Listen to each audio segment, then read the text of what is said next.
Bonjour à tous. Donc on va aujourd'hui rester uniquement sur l'anglais. Donc en anglais, nous allons dans un premier temps corriger la partie anglais du sujet du BIA blanc. Alors le sujet du BIA blanc, comme je vous l'ai dit la semaine dernière, il se trouve que ce sujet de BIA blanc était le BIA de 2022 que j'ai repris et remodifié. Nous allons donc, j'ai collé à la fin des 5 parties obligatoires, j'y ai rajouté l'épreuve d'anglais qui avait été donnée dans cette même année. Celle-là, je n'ai pas eu besoin de la corriger parce qu'il n'y avait aucun problème ni de formulation, ni de, je dirais, de réponse éventuellement problématique. Il n'y a donc aucun souci là-dessus. Je l'ai gardé tel quel et grosso modo, bon, les résultats sont pas trop mauvais parce que la moyenne sur l'anglais, c'est la meilleure de toutes les matières. 12,8 de moyenne sur... Alors par contre, cette fois-ci, c'est pas 21 copies parce qu'il y a 4 personnes qui n'ont pas choisi l'option anglais et donc qui n'ont pas répondu à ce questionnaire. Il y a donc 17 grilles qui ont été remplies pour ce questionnaire d'anglais, mais avec 12,8, c'est pas mal du tout. En fait, il n'y a que 5 personnes sur les 17 qui ont eu des notes inférieures à la moyenne, c'est-à-dire aucun point supplémentaire. Tous les autres ont engrangé des points supplémentaires et ça va de 1 point jusqu'à 10 points avec carrément quelqu'un qui a eu 20 sur 20 sur l'anglais, à l'anglais, qui d'ailleurs est présent aujourd'hui, il est connecté. Donc 20 sur 20 en anglais, ça fait carrément 10 points supplémentaires. C'est comme si vous aviez 2 bonnes réponses à chacune des 5 autres parties. Voilà, 2 bonnes réponses de plus à chacune des 5 autres parties. Voilà. Donc, félicitations, hein, celui qui a eu 20 sur 20. D'ailleurs, grâce à ce 20 sur 20, il frise une moyenne générale de 19 sur 20 au total. Vous avez vu ça dans le tableau. Voilà, Maxime, qui a déjà ultra performé dans les 5 chapitres obligatoires et en plus, il engrange 10 points supplémentaires. Bien, donc là, ce qui va être intéressant, c'est qu'on essaye de séparer la partie vocabulaire, comme je vous l'ai dit. Le vocabulaire, c'est 60% des questions. Après, il y a environ 40% des questions qui ne sont pas du vocabulaire, qui va être soit la compréhension d'une situation, soit en général, il y a environ 4 ou 5 questions qui sont de la phraséologie. Alors on va retravailler sur la phraséologie parce qu'on n'a pas eu l'occasion de le faire. Maintenant, si vous avez une bonne maîtrise du vocabulaire, même la phraséo, c'est pas trop compliqué parce qu'on comprend assez facilement de quoi il s'agit. Donc on va y revenir après. Donc on va déjà faire la correction de ce questionnaire à choix multiples. Alors la première proposition, attendez, je vais quand même vérifier si on a d'autres connectés depuis. Non, il y a toujours 7 personnes connectées. Ok, d'accord, bien. Donc je suis sur cette première question F1, donc c'est numéroté F1 à F20 comme facultatif. Alors, typiquement, toutes les questions de vocabulaire, c'est soit on vous donne une question en français et on vous demande de choisir le bon mot, la bonne signification en anglais ou la bonne traduction en anglais ou le bon élément de vocabulaire en anglais. Le deuxième cas de figure, c'est à l'inverse. On vous donne un mot en français, voilà, comme par exemple dans le cas de F10, et on vous demande la bonne signification ou le bon vocabulaire en anglais. Donc c'est soit dans un sens, soit dans l'autre. Voilà, c'est toujours à peu près comme ça. Après, on va voir qu'il y a quelques compréhensions de situation. Voilà, donc, bah tiens, bah voilà. Là, vous êtes du français vers l'anglais. Une seule de ces descriptions est correcte. Laquelle? Ah oui, là, on est plus trop dans le vocabulaire. On est à mi-chemin entre le vocabulaire et la compréhension de situation. On vous dit pulling the stick back makes the elevator go left. Alors, évidemment, pulling the stick back, ça veut dire quoi? Ça veut dire je tire sur le manche en arrière. Évidemment, si vous tirez sur le manche, est-ce que cela peut déjà, en plus, toucher au elevator? Je rappelle que elevator, c'est la profondeur. Est-ce que le manche commande la profondeur? Oui. Mais par contre, est-ce que la profondeur peut aller à gauche ou à droite? Bah, certainement pas, hein. La profondeur, elle se soulève ou elle s'abaisse. Elle ne va ni à gauche ni à droite. Donc déjà, A, on peut supprimer. Est-ce que ici, je prends la B, pushing the stick. Donc to push the stick, c'est pousser le manche. Est-ce que pousser le manche, ça touche à the rudder, c'est-à-dire la gouverne de direction? Ben là, certainement pas. C'est les palonniers. Pulling the stick, cette fois-ci toujours tirer sur le manche. Est-ce que ça touche à la gouverne de direction? Non plus. Donc ça c'est incohérent, d'accord? Le manche ne commande pas la gouverne de direction.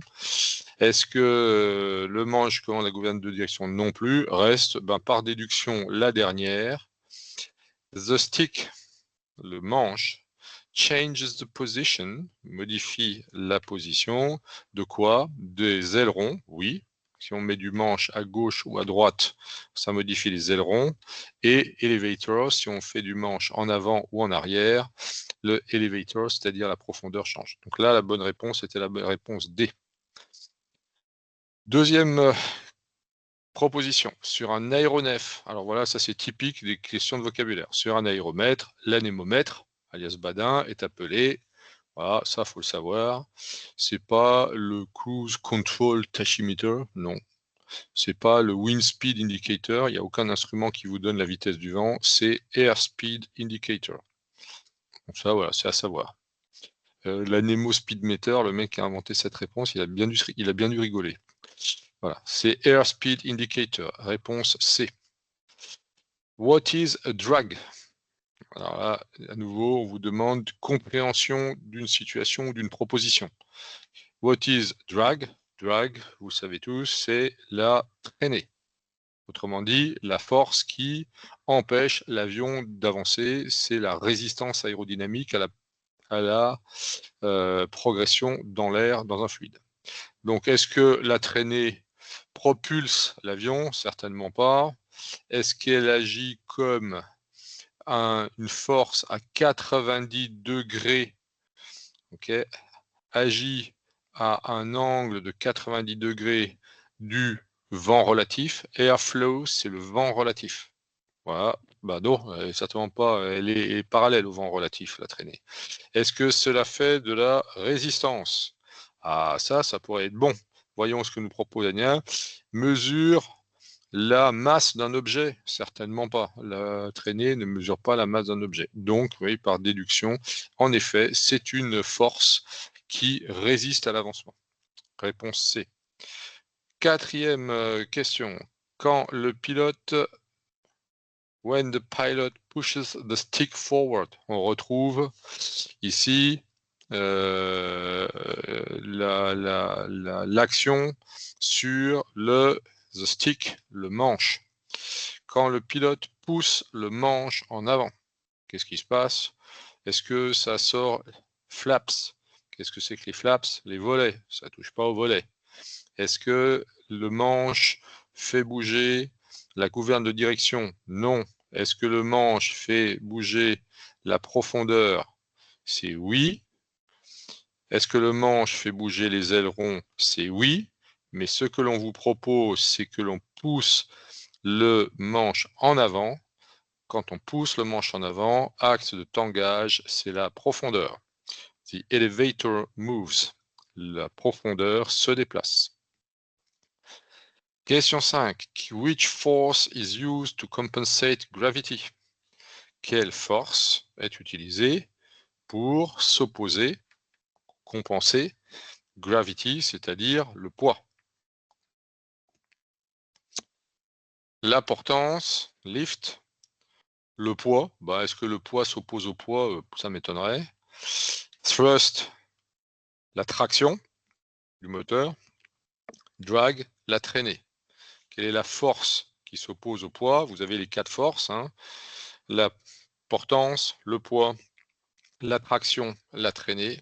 Les 4 forces qui s'équilibrent. On a vu ça d'ailleurs dans un des supports. Évidemment, la force qui s'oppose au poids, c'est la portance, lift. Réponse A. Ensuite, on va descendre un peu. Question 6. Alors là, on est dans la phraséo. Voilà. On va être dans le dialogue entre le contrôle et le pilote, ou entre deux aéronefs, mais les questions qui sont posées au BIA ne contiennent, en tout cas à ma connaissance de ce que j'ai vu, jamais de message d'auto-information. On ne vous donne pas d'exemple de communication entre deux aéronefs. Au PPL, il y en aura, des conneries comme ça, mais pas en anglais, évidemment en français. Des situations d'auto-information ou des questions où vous dites, vous entendez un autre aéronef dire je suis machin vent arrière. Et là, on va vous proposer des actions que vous avez le droit ou pas le droit de faire.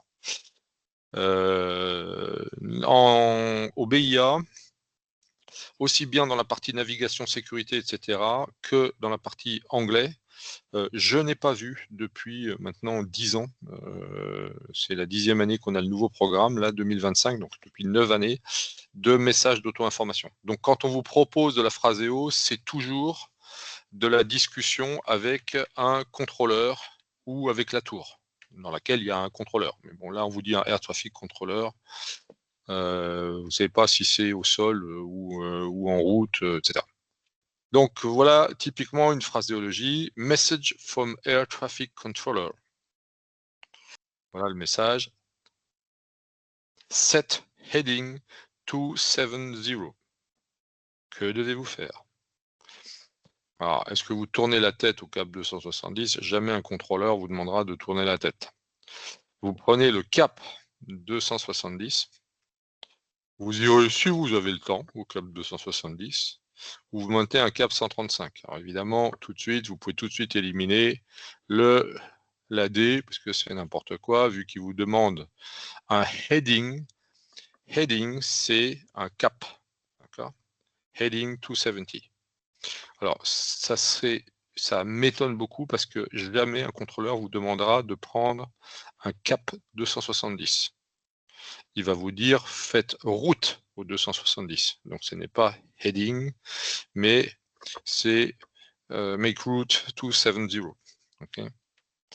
Okay. Heading 270, en fait, il vous demande une route, il ne vous demande pas un cap. Donc là, la réponse, c'est bien prendre le cap 270. Voilà ce que vous demande le contrôleur. Il vous demande prenez cap 270. Réponse B. Le sigle ILS. Alors ça, c'est bizarre parce que c'est ni de l'anglais ni de la navigation. En fait, on voit ça en navigation. En navigation, dans la partie navigation, sécurité, etc., vous avez vu qu'il y a des aides à l'atterrissage. On a parlé du PAPI, on a parlé de l'ILS. L'ILS permet, en fait, surtout en navigation aux instruments, de s'assurer qu'on est bien sur la bonne pente d'approche et le bon axe d'approche d'une piste d'atterrissage. ILS, là, il n'y a pas à chercher midi à 14h, il faut le savoir. Hein, c'est un Instrument Landing System. Et vous voyez bien que c'est destiné à la navigation aux instruments. Instrument Landing System. Ça sert en fait à faire une approche aux instruments, notamment si on ne voit pas le terrain, ce système, cet instrument, c'est un instrument, l'ILS, qui fonctionne sur le même principe que le VOR. On l'a vu dans la partie connaissance des aéronefs La dernière partie du cours sur la connaissance des aéronefs, la partie instruments, justement. Tenez, je vais partager ça. Toc, je vais arrêter le partage. Je vais afficher le support instrument. Où est le cours? C'est pas là. Je rouvre le bon support. Je vous montre où ça se trouve, de façon à ce que vous puissiez réviser le cas échéant. Voilà, dans l'étude des aéronefs. Dans l'étude des aéronefs, vous trouverez, je vais maintenant partager la totalité de mon écran. Ça sera plus simple, comme ça vous pourrez voir. Hop, toc, toc. Comme ça, vous pouvez voir les supports. Voilà. Ici, tout à fait à la fin, on a parlé de l'ILS. Instrument Landing System. C'est dans le support étude des aéronefs et des engins spatiaux. L'ILS permet, sur le même principe qu'un VOR, mais un VOR ne gère que la trajectoire, c'est-à-dire la direction vers la balise.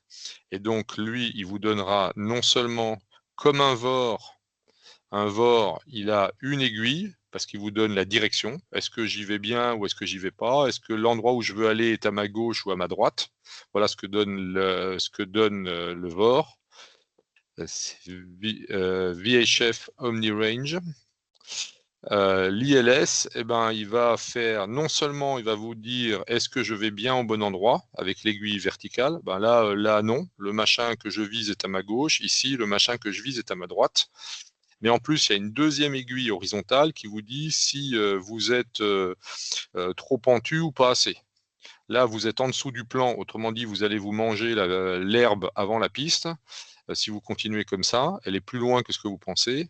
Là, vous êtes au-dessus du plan, autrement dit, vous allez overshooter la piste et atterrir dans le champ qui se trouve plus loin, parce que vous êtes beaucoup trop haut. Voilà. Et donc, vous avez ici deux aiguilles, une qui va vous dire si vous êtes bien dans l'axe de piste, et une deuxième aiguille qui vous dit si vous êtes bien sur le bon plan pour rejoindre la piste. Est-ce que vous n'êtes pas trop bas et vous allez taper avant, ou est-ce que vous n'êtes pas trop haut et vous allez taper après la piste? Donc là, il faut savoir que le nom de ILS, c'est Instrument Landing System. Voilà. Je reviens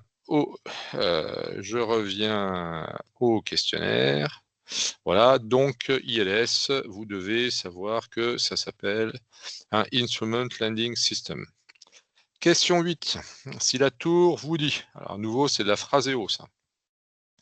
Fox Charlie Golf clear to line up runway 28. C'est que vous êtes. Bon voilà. Fox Charlie Golf clear. Ça veut dire que vous êtes autorisé. Clear, to be cleared, avoir une clairance, c'est une autorisation. To line up. Line up, ça veut dire s'aligner sur la piste. Runway, piste, 28. Donc, vous êtes où? Est-ce que vous êtes sur la piste? Ben non. Et pour cause, vous n'êtes pas sur la piste parce qu'on vient seulement de vous donner l'autorisation de vous aligner. Donc, vous n'y êtes pas encore. Vous n'êtes certainement pas en l'air, parce que si on vous autorise à vous aligner sur la piste 28, vous ne pouvez pas être en l'air, donc ni au vent arrière. Et vous n'êtes certainement pas au parking, parce que de toute façon, avant d'arriver à vous aligner sur la piste 28, vous avez déjà tout le roulage à faire par les taxiways divers et variés. Donc, si on vous autorise à vous aligner, c'est parce que vous étiez au point d'attente, celui que vous devez respecter impérativement avant d'entrer sur une piste. Que ça soit d'ailleurs contrôlé ou non contrôlé. Le point d'attente doit faire l'objet obligatoirement d'un arrêt, puis d'une pénétration. En anglais aéronautique, donc à nouveau, voilà de la traduction. Alors ça, cette question 8, vous voyez, c'est la deuxième sur 8 questions avec de la phraseo. Hein, ça veut dire 25%, 1 sur 4. En anglais aéronautique, clearance, voilà, c'est facile, c'est autorisation. C'est pas la nettoyage, c'est pas un ciel dégagé, c'est pas l'éclairage d'une piste, c'est autorisation. To be cleared, avoir une clairance, c'est avoir une autorisation. On dit d'ailleurs en français, maintenant on dit pas avoir une autorisation, on dit avoir une clairance. Bon voilà, on a francisé le mot en remplaçant le EA par un AI. Le train d'atterrissage principal, donc ça c'est du vocabulaire, vous voyez? Clairance, autorisation. Réponse B. Le train d'atterrissage principal se nomme en anglais Main Landing Gear. C'est pas gearbox, gearbox c'est une boîte de vitesse sur une voiture. Main Landing Gear. Principal landing, ça veut rien dire, et le tail landing gear, ça n'existe pas. Dans un train classique, la roulette qui se trouve à l'arrière s'appelle tail wheel, et non pas tail landing gear. Voilà. Ensuite, nous voyons ici une magnifique photo du nez de l'avant d'un A380. On vous montre 3 objets, 1, 2 et 3, et il faut dire de quoi il s'agit. 1, ça semble bien être le fuselage. 2, qu'est-ce que c'est? C'est un train d'atterrissage, c'est-à-dire un landing gear. Et le 3, c'est pas très visible, mais ce sont les tubes de pitot qui permettent d'obtenir pour le pilote la vitesse de l'avion. On est donc bien ici sur la combinaison 1 fuselage, 2 landing gear, 3 pitot tube. Cette combinaison est la bonne. Voilà. Le 2, c'est pas le fuselage, ok. Donc vous pouvez éliminer la B et la D. Et quant à la C, elle vous dit que le 1, c'est le fuselage, mais que le 3, c'est le landing gear. Ça, c'est tout sauf le train d'atterrissage. Donc vous pouviez très bien déduire très rapidement que le 3, c'était des tubes de pitot, même si ce n'était pas forcément évident sur la photo. Voilà, c'est donc bien la réponse A. À nouveau, une compréhension de situation, mais qui repose sur le vocabulaire. A plane flies because the air flows around what? Un avion vole car l'air s'écoule autour de quoi? Pas autour des volets, ni du moteur, ni the motor qui se dit pas d'ailleurs, c'est engine en anglais. En fait, les Anglais diront engine et les Américains diront motor. Encore que motor, c'est particulier. Donc c'est parce que l'air s'écoule autour des wings, des ailes. Voilà, c'était juste du vocabulaire. Voilà. Sur le circuit de piste, alors là, I am sorry, les textes sont vraiment tout petits, mais en fait, vous n'en aviez absolument pas besoin. Vous êtes là sur une arrivée d'un avion, sur un tour de piste standard. Donc il fait une verticale à une hauteur suffisante pour être plus haut que le tour de piste. Je rappelle, réglementation, l'écart minimal doit être de 300 pieds. Autrement dit, si ici le tour de piste, par exemple, est donné à 1000 pieds sur la carte VAC, vous devez passer au minimum à 1300 pieds. Sauf indication contraire sur la carte, etc. etc. Il y a un certain nombre de choses qui sont mentionnées sur la carte VAC, il faut bien la lire. Voilà, donc vous arrivez, vous explorez et vous entrez dans le tour de piste, toujours par le début de vente arrière, réglementation française arrêtée de 2016. Il y a d'autres pays où éventuellement on peut rentrer ailleurs, mais en France, VFR, sans contrôle, sans rien, le point d'entrée du tour de piste, c'est ici, début de vente arrière. C'est la réglementation. Donc vous entrez en vente arrière, vous tournez ensuite en étape de base, puis vous effectuez une finale pour venir vous poser. En anglais, on l'a vu ensemble, ceci s'appelle tailwind, ça s'appelle base leg, et ça s'appelle final branch. Donc, on vous dit ici, là, qu'est-ce qui se passe? Pardon, downwind. Ouais, ou downwind ou tailwind. Downwind, pardon. Excuse-moi. Tailwind, c'est du vent arrière. Ici, voilà, on a la vente arrière qui s'appelle, c'est pas base leg. Base leg, c'est celle-là. Hein. Headwind, c'est le fait d'avoir du vent de face lors d'une navigation ou d'un décollage. Crosswind, c'est le vent de travers, ce n'est pas non plus une branche. C'est downwind qui est la branche vent arrière. Donc, downwind base leg final. Réponse C. Ensuite, 14. En anglais, le terme maximum take-off weight. Voilà, à nouveau, vocabulaire, traduction. Est-ce que c'est la masse maximale à vide? Certainement pas, parce que c'est la max take-off weight. Donc, c'est la masse maximum au décollage. C'était assez simple. La traduction masse, weight, en fait, c'est poids. Take-off, décollage, maximum. Masse maximum embarquée par l'avion, non. Poids maximum supportable par la piste, non plus. Un vent de travers se dit justement crosswind. Le vent de travers, c'est crosswind. C'est certainement pas de la rafale verticale. Contrails, c'est les traînées de condensation, ça n'a rien à voir. Et le sidewind, ça n'existe pas. Voilà. Le vent de travers se dit crosswind. Réponse A. À la radio, alors là, à nouveau, enfin, troisième question de Phraseo. L'indication number 2, clear to land, runway 22, émise par le contrôleur, signifie, donc là, vous êtes manifestement dans un circuit de piste, dans une approche, près d'un terrain, il semblerait que ce soit le contrôleur au sol qui vous donne une autorisation. En fait, il vous donne déjà une autorisation, clear, autorisé à quoi? À atterrir. Vous êtes autorisé à atterrir, mais vous êtes number 2, parce qu'il y a quelqu'un devant vous. D'accord? Et enfin, il vous donne la piste sur laquelle vous êtes censé atterrir, runway 22, c'est-à-dire la piste 22. Donc voilà, vous êtes numéro 2, autorisé à l'atterrissage, piste 22. On est bien sur la solution A. C'est pas la piste 2 ou 22, non, non, il n'y a jamais de choix de piste. Quand un contrôleur vous donne une piste, il vous en donne une seule. Ou alors, il répond à convenance. Et à ce moment-là, vous devez donner la piste que vous choisissez. Autorisé à l'atterrissage piste 22, vous dégagerez par la sortie numéro 2. Jamais il vous donnera des informations comme ça en l'air.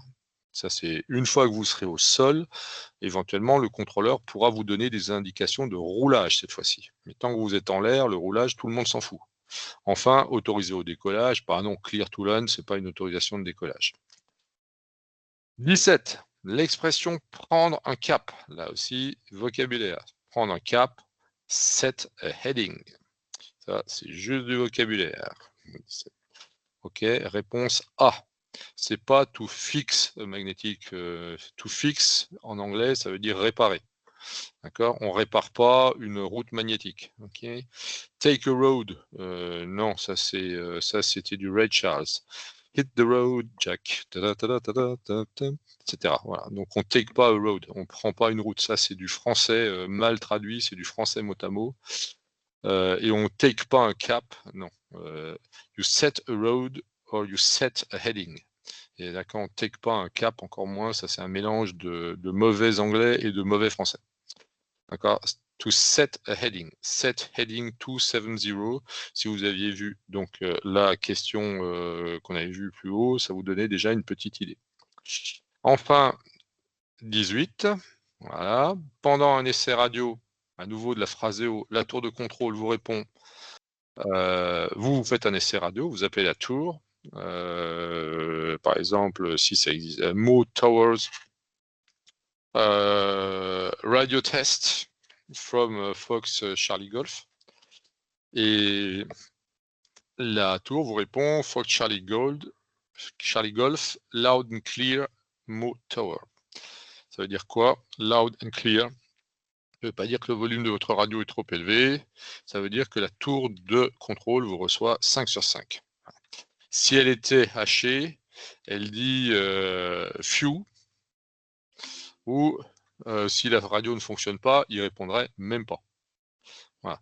Donc là, c'est la tour de contrôle vous reçoit 5 sur 5, réponse B. Loud and clear, fort et clair. Ça se dit. Alors ça, c'est les militaires qui utilisent je vous reçois fort et clair.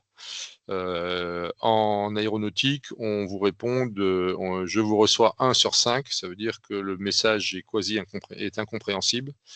Je vous reçois 2 sur 5, ça veut dire que le message est partiellement reçu. On en reçoit une partie, mais pas tout. 3 sur 5, ça veut dire que l'on reçoit le message, presque complètement, mais qu'il est soit atténué, soit brouillé. 4 sur 5, ça veut dire qu'on a reçu le message intégralement, mais soit il est trop faible, soit il y a des parasites. Et enfin, 5 sur 5, on a reçu le message intégralement, il est clair, il n'y a pas de parasites, il n'y a pas de perte. C'est défini ça d'ailleurs dans les règles de 1 à 5 sur 5 sont définies dans le manuel de Phraseo et puis je crois qu'il est dans navigation sécurité, dans le chapitre navigation sécurité. Ensuite, le terme steerable nose wheel. Alors ça, je ne suis pas sûr que ça soit dans le catalogue du vocabulaire. Néanmoins,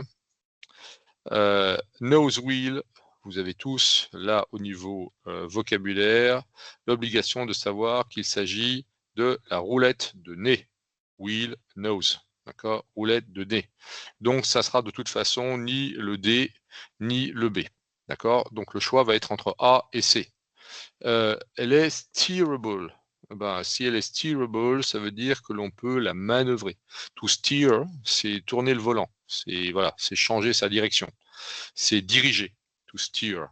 Donc, a steerable nose wheel, c'est une roulette de nez que l'on peut diriger. C'est donc une roulette de nez orientable. La réponse C. F19. Okay. Réponse C. Enfin, dernière réponse, 20. Dernière question, pardon.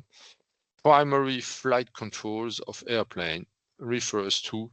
Alors ça, c'est du vocabulaire, mais situation, mis en situation. What are the primary flight controls? Les flight controls, c'est quoi? Bah, c'est les commandes de vol. Ok? Ce sont les commandes de vol. Et ces commandes de vol primaires sont celles qui permettent de gérer la trajectoire de l'avion. Après, il y a des secondary flight controls qui permettent de modifier la configuration. Par exemple, le compensateur, trim, ou les volets, flaps, ou éventuellement, si vous êtes sur un planeur ou sur un avion qui en dispose, des aérofreins, air brakes.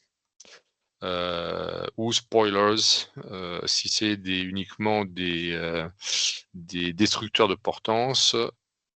Donc ici, vos primary flight controls, donc les commandes primaires, eh bien, ce ne sont pas des contrôleurs aériens qui travaillent avec un radar primaire. Ce ne sont justement pas les SPATs, spoilers and slats, parce que ça, c'est les contrôles secondaires, les secondary flight controls. Ce sont les ailerons, elevator and rudder. C'est les trois éléments de des gouvernes primaires, les gouvernes qui permettent de faire évoluer la trajectoire de l'aéronef suivant les axes de tangage, roulis, lacet. Voilà, donc F20, réponse C. Et c'est certainement pas le capitaine et le copilote. Captain, c'est le commandant de bord, et First Officer, c'est le copilote. Donc chez nous, on appelle ça capitaine, commandant et copilote. Commandant de bord et copilote. En anglais, Captain and First Officer. Voilà, c'était la correction du sujet d'anglais. Voilà, voilà. Donc, est-ce que ça vous a permis de voir à peu près où étaient vos principales erreurs ou besoins de révision? Ça va? C'est OK pour tout le monde? Alors, si c'est bon pour tout le monde, on va se faire environ 3/4 d'heure, 1 heure, parce que je vais terminer avec 5-10 minutes plus tôt que prévu, étant donné que je dois être parti à 18h30, donc je vais mettre fin à ce cours vers 18h15. On va peut-être jeter un coup d'œil à 2-3 autres annales d'anglais, mais j'ai un petit support qui va nous permettre de travailler la partie phraséologie. Vous avez vu que les deux sur les 3 exemples de phraséologie que l'on vous demande, vous voyez sur 20 questions, il y avait 3 questions de phraséo. Le reste, c'est quand même essentiellement du vocabulaire, hein. Comme je vous l'ai déjà dit lors de la première session qu'on a fait sur l'anglais aéronautique, l'essentiel, c'est le vocabulaire. Et je rappelle que le vocabulaire, vous l'avez ici dans un document que je vous ai que je vous ai que je vous ai déjà envoyé, que j'ai mis sur le Drive. Voilà, vous avez là les 179 ou 189, je sais plus, mots à connaître pour vous en sortir au niveau du vocabulaire. C'est pas monstrueux, hein. Voilà. Donc voilà, to line up, hein, quand on vous dit line up runway 22, voilà, il faut savoir que to line up, ça veut dire s'aligner. Voilà. OK, bien. Voilà.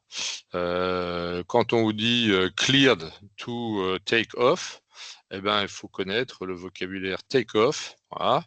To take off, il est où? Take off, bah tiens, il est pas. Ah, c'est intéressant ça. Tout le monde sait ce que c'est que take off de toute façon. Ah oui, c'est intéressant. Tiens. Ah oui, si, pardon, il est là. To take off, voilà. Je viens de me dire, ça me paraissait extrêmement bizarre. Voilà, to take off, c'est décoller. Cleared to take off, voilà, clear, voilà, clearance, cleared, for something, autorisé. You are cleared, une clairance. Alors ça, c'est la francisation du mot clearance. Voilà, on a francisé le mot clearance, to clear, autorisé, cleared, être autorisé. Et on a créé le franglicisme clairance parce que c'était plus simple pour tout le monde que d'utiliser le mot autorisation. Maintenant, normalement, les contrôleurs aériens français, d'ailleurs, si je suis en seuil de piste à Logne, par exemple, ben voilà, je suis en train d'attendre la possibilité de décoller sur la piste 0624 à Logne. Eh bien, je suis en seuil de piste 06. La tour va me dire Fox Charlie Golf, alignez-vous piste 06 et maintenez. Donc, il va dire OK, je ne bouge pas. Ou aligner piste 06, autorisé au décollage. Vent machin, QNH temps. Ça, c'est pour pouvoir recaler mes instruments et savoir à quoi m'attendre en termes de dérive éventuelle, de correction de trajectoire et de vent de travers. Voilà. Donc, vous voyez que même dans un certain nombre de choses, il y a le vocabulaire, même dans la phraseo, le vocabulaire, il est là. Okay, on a vu que ben voilà, 6 ou 7 questions sur 10, hein, 60-70% des questions, c'est juste du vocabulaire. Et même dans la phraseo, le vocabulaire va quand même être indispensable pour comprendre de quoi il s'agit. Alors, pour travailler sur la phraséologie, vous avez vu que dans celui que l'on vient de faire, ben, il y avait 3 questions de phraséo. Il y en avait une seule qui était en quelque sorte en route. Ben, vous avez un contrôleur aérien qui vous dit set heading 270. Je précise, mais ça, bon, comme vous avez qu'une épreuve écrite, ça, peu importe pour vous. Là où les Français diront prenez le cap 270, virez au cap 270. Donc on dira 270 ou des choses comme ça. On utilisera les anglo-saxons diront jamais 270. Okay, ils vont dire 270. De même, autoriser décollage piste 22. Les anglo-saxons diront cleared to take off runway 22. Ils séparent tous les chiffres. Sauf pour les altitudes. Par exemple, si vous dites maintenez 1500 pieds, pour un français, l'anglo-saxon dira maintain 1500 feet. 1500 feet. Donc pour les altitudes où il y a des milliers, là ils diront. Mais si vous demande monter au niveau 55, en français. Get your love, the life could be.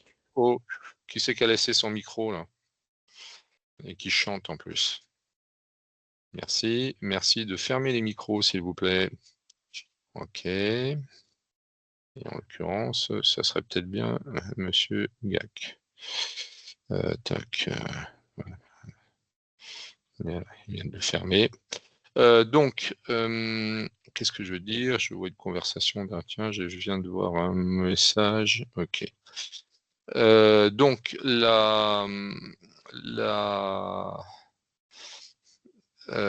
j'étais en train de dire, donc s'il faut monter à maintenir 1500 pieds, l'anglo-saxon dira maintain 1500 feet. S'il faut monter au niveau 55, monter au niveau 55, climb to flight level 55. Okay. Ils ne diront pas 55, ils diront 55. Voilà.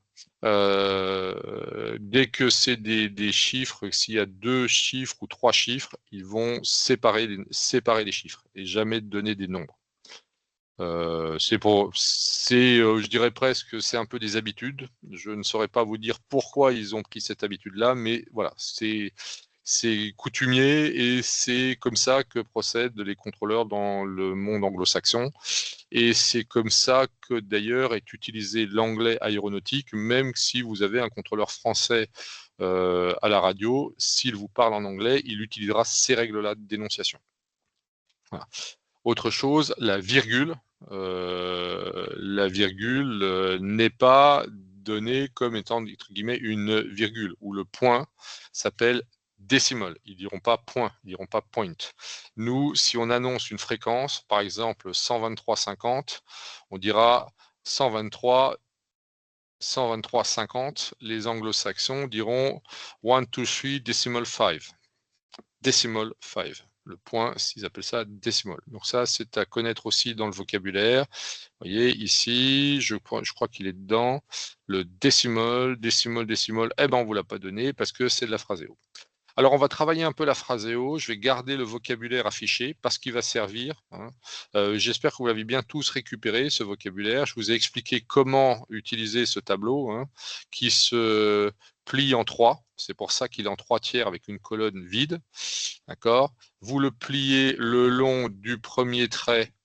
Ça vous permet, alors en fait, vous le pliez d'abord le long du deuxième trait, ce qui permet en le repliant de cacher les traductions françaises. Et ce que vous faites, ben, vous essayez de voir quels sont les mots dont vous connaissez la signification. Et vous vous entraînez comme ça. Et c'est facile de vérifier si vous avez bon. Donc, vous refermez le troisième tiers de droite, vous le repliez sur le tiers central. Et donc, vous obtenez un verso blanc sur lequel, au crayon, vous pouvez écrire. Vous pouvez écrire la traduction des mots que vous trouvez en anglais sur votre gauche. Voilà, donc ça permet de s'entraîner, de passer en revue des mots, de mémoriser la signification la signification des mots que vous avez sur votre colonne de gauche. Voilà.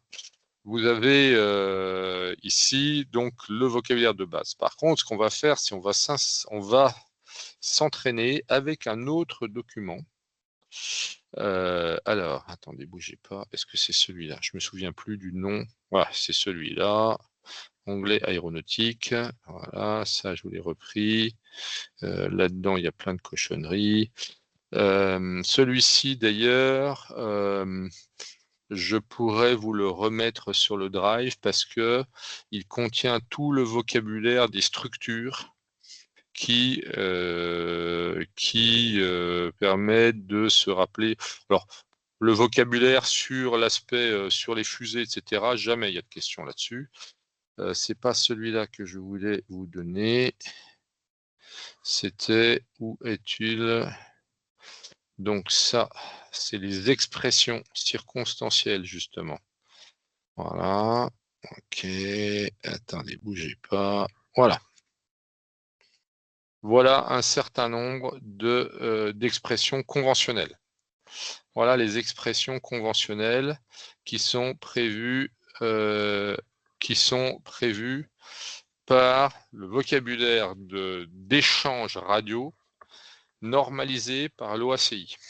Okay. Alors je vais l'agrandir un petit peu. Nous allons voir quelques exemples ensuite. Alors, on a un certain nombre de verbes comme ça. To acknowledge, ça veut dire collationner. Avez-vous reçu? On dira jamais oui ou yes ou no ou non à la radio. On dira affirmatif en français ou négatif.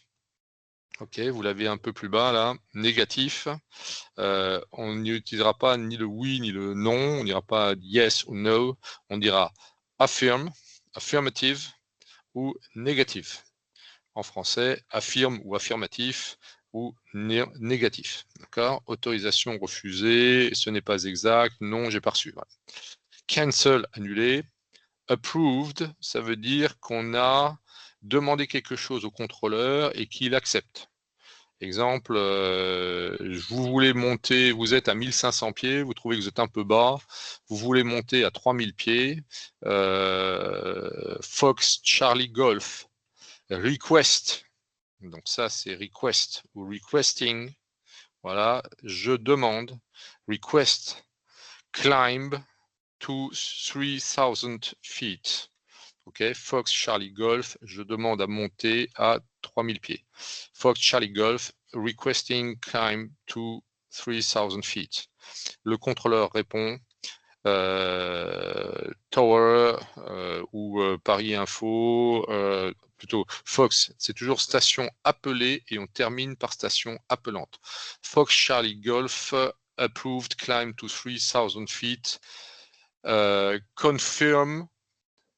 confirm established, c'est-à-dire vous confirmez quand vous serez arrivé à 3000 pieds Fox Charlie Golf, Paris Info. Voilà. Cleared, c'est tout ce qui est autorisé, on l'a vu. Alors, il y a des messages un peu particuliers. Readback, c'est collationner. On vous demande de répéter ce qui vous a été donné. Contact, c'est contacter telle fréquence. Mo Tower, next frequency, contact Paris Info 126.1. Ok. La tour, un mot, vous dit passez avec Paris Info 126.10. Mo Tower, Fox Charlie Golf, contact Paris Info 126.1. 126.10. Voilà, les requests, disregard, ça c'est rare qu'on l'utilise, ça veut dire que l'on annule un message, donc normalement il est rare qu'on fasse disregard, on fait correction. Correction, ça veut dire que l'on annule le message précédent et on donne la nouvelle consigne. Quand vous contactez également une fréquence très encombrée, on a souvent ceci. Vous avez par exemple justement Paris Info 126.10, il y a un monde fou, on est samedi après-midi, il y a des avions dans tous les sens, le contrôleur ne sait plus où donner de la tête, il a 50 gugus à gérer, ça cause non-stop sur la fréquence, vous ouvrez un tout petit trou dans la fréquence et vous faites Fox Charlie Paris Info de Fox Charlie Golf, bonjour, c'est tout, rien de plus. Paris Info de Fox Charlie Golf, station appelée, station appelante, bonjour. Ça veut dire j'ai besoin de vous parler. C'est tout. Bonjour, c'est très important. Hein. Ça marche dans toutes les langues. C'est universel, c'est sur toute la planète. Je rappelle qu'au départ, la langue aéronautique internationale, c'était le français, mais qu'il y a maintenant quelques années, hein, n'est-ce pas, on a eu la bonne idée des Européens de s'entretuer pendant la Deuxième Guerre mondiale, ce qui fait que les Américains ont pris le pouvoir sur le monde aéronautique depuis la Convention de Chicago de 1944 et la création de l'OACI. Voilà, c'est eux qui sont devenus les maîtres du jeu. Donc depuis, les anémomètres sont en eux, les altimètres sont en pied, et la langue utilisée internationalement pour le contrôle aérien, c'est l'anglais. Bingo. Il y a 4 langues autorisées, mais finalement, c'est l'anglais qui s'impose partout. Y compris chez nos amis belges, parce qu'ils n'ont pas réussi à se mettre d'accord pour savoir s'il fallait utiliser soit le français, soit le néerlandais, soit les deux. Ils ont décidé que ça serait aucun des deux, ça sera l'anglais. Voilà, bingo. Bon, il faut dire que le problème linguistique chez nos amis belges est un peu compliqué. Mais quand vous êtes sur une fréquence très encombrée, comme 126.10, eh bien, vous utilisez le mot-clé qui est bonjour, qui veut dire j'ai besoin de vous parler. Donc là, à ce moment-là, Paris Info de Fox Charlie Golf, bonjour. Voilà. Après, et là, c'est Paris Info qui vous appelle. Fox Charlie Golf de Paris Info, pass your message. Ça veut dire à vous de parler. Les autres ferment leur gueule normalement. Quand le contrôleur dit pass your message, personne d'autre ne répond. Okay, ça, c'est une consigne indirecte de silence. Ce n'est pas une consigne totale obligatoire de silence, c'est une consigne que le contrôleur veut parler à Fox Charlie Golf, les autres sont priés de se taire. Voilà. Donc ça s'utilise beaucoup, alors beaucoup plus dans le monde anglo-saxon qu'à Paris. En France, le contrôleur pourra répondre Fox Charlie Golf de Paris Info, je vous écoute. Et ça, c'est pareil. Say again, c'est quelque chose qui peut être demandé par le pilote. Vous avez un message du contrôleur, vous n'avez pas eu le temps de tout noter, vous n'avez pas tout compris, il y a eu une interférence sur la fréquence. Vous pouvez dire Fox Charlie Golf, Paris Info, say again. Le contrôleur va répéter le message. Il ne se fâche jamais, ok? Vous avez parfaitement le droit de dire say again à tout moment. Voilà, j'ai pas pu noter votre message, j'ai pas compris, c'était brouillé, etc. Peu importe, pas la peine, aucune explication. Vous dites say again, il est là pour ça. Et il répétera le message. Ok, voilà.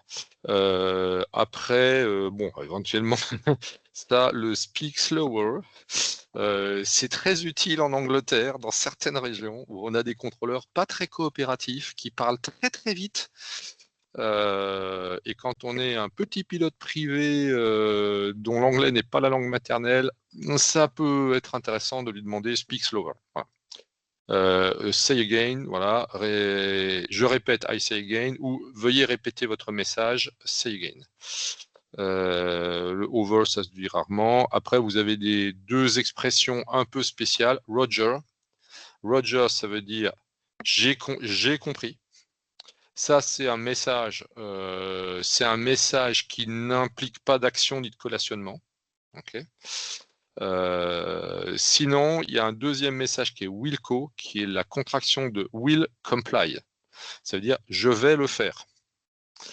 Donc vous ne répétez pas, ça permet de réduire le temps passé sur les fréquences. Parce que le gros problème des fréquences, c'est l'encombrement.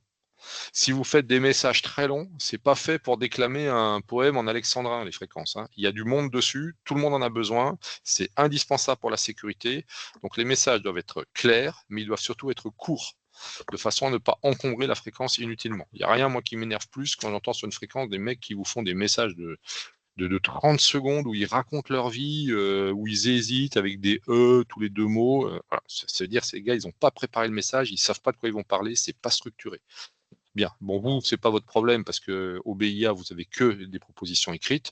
Donc voilà, là, avec ce petit doc, que d'ailleurs je vais vous ressortir et que je vais vous mettre sur le drive, vous avez les verbes principaux qui servent à la structure des messages, à structurer en fait les objectifs des messages de phraséologie, donc d'échange entre les contrôleurs et les aéronefs. Alors, ça va se traduire par surtout quelque chose d'important qui est, non pas le lexique, donc ici on va passer plus vite, ok, je vais vous montrer maintenant, on va utiliser des exemples réels de ce qui est demandé au BIA, donc celui-ci, ce lexique, voilà, alors maintenant, où est-ce que j'ai foutu le truc, voilà. Le lexique de la circulation aérienne, il est là.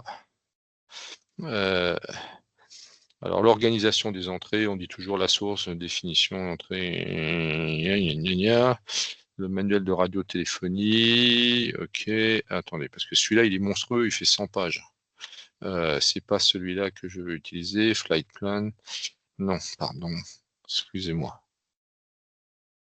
Voilà.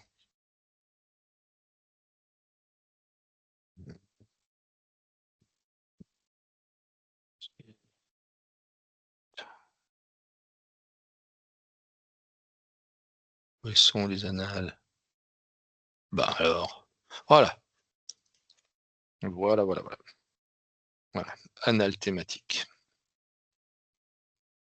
Voilà. Nous avons ici un joli petit document qui va nous permettre de travailler ensemble la phraséo.